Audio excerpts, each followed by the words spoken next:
Hello, everyone. Help me welcome chef, owner, executive chef of Sophisticated Delights Contemporary Catering, Miss D'Ambria Jacobs, aka Chef Dee.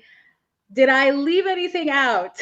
No, girl, you did such a great job, Karina. I really appreciate it. I'm so glad to be here with you guys today to share my little tidbits and knowledge that I've gained over the 11 years that I've been in business. So let's get into it. First thing that I always recommend is that you need to make sure you have your certifications, right? So that's your woman-owned business, your veteran-owned business, your minority-owned business, whatever that looks like for you, you need to be registered. Outside of that, then you need to make sure that you already have your NCIS number. And then that number is so that way you have your identifying marker. You're going to use that as you're applying for bids as well. So whether that's with your local city, like the city of Houston, or wherever your business is located, you can also apply for those. I think what people forget is a business can patronize you for a small order or throughout the year. But when it comes to their major dollars, they're wanting to make sure that they're covering their bottom line too.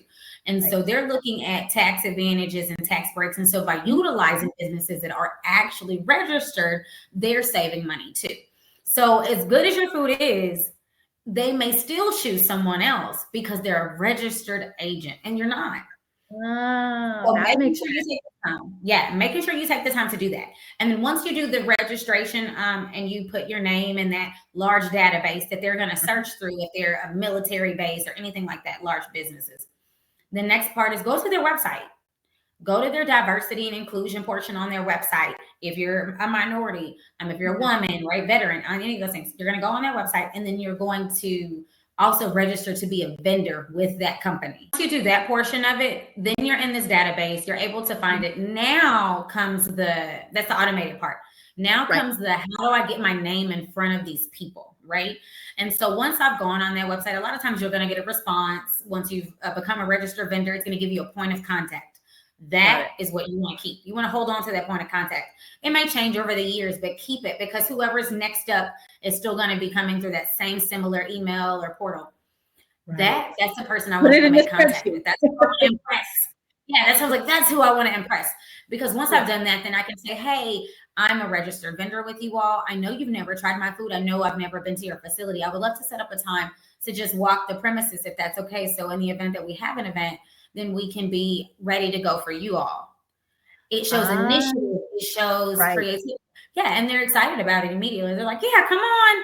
And then also those words, free food, right? So then they're like, yeah. I was going to say, and free food, of course. And they're going to bring a plate of food or a cookie or whatever it is that you make. And then you want to make sure you're impressing with this food. So I have a little trick and y'all are going to laugh at me. So I just got a new corporate contract with the PGA golf tournament. And so with that contract, everybody said, oh my God, she told me when I got there, she said, this food is so good. How is this food so good? And y'all, I am the do whatever it takes type of person. Okay.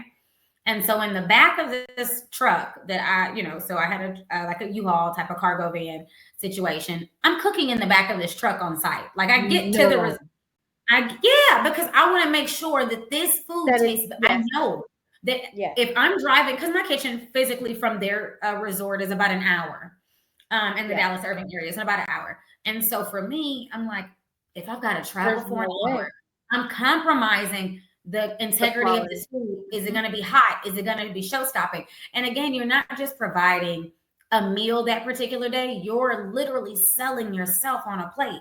And if I'm selling myself in a plate in a proposal, right? I want to make sure it wows. And so I took the time to cook on site to make sure, and people are walking by me and they're like, is she really back there? Guess what? That's okay. You can look at me crazy because it doesn't matter. Public opinion doesn't matter when it's me in this business. And, they're also either employees, they also might be hungry, but they also could be other business owners that are thinking, why didn't I do that today?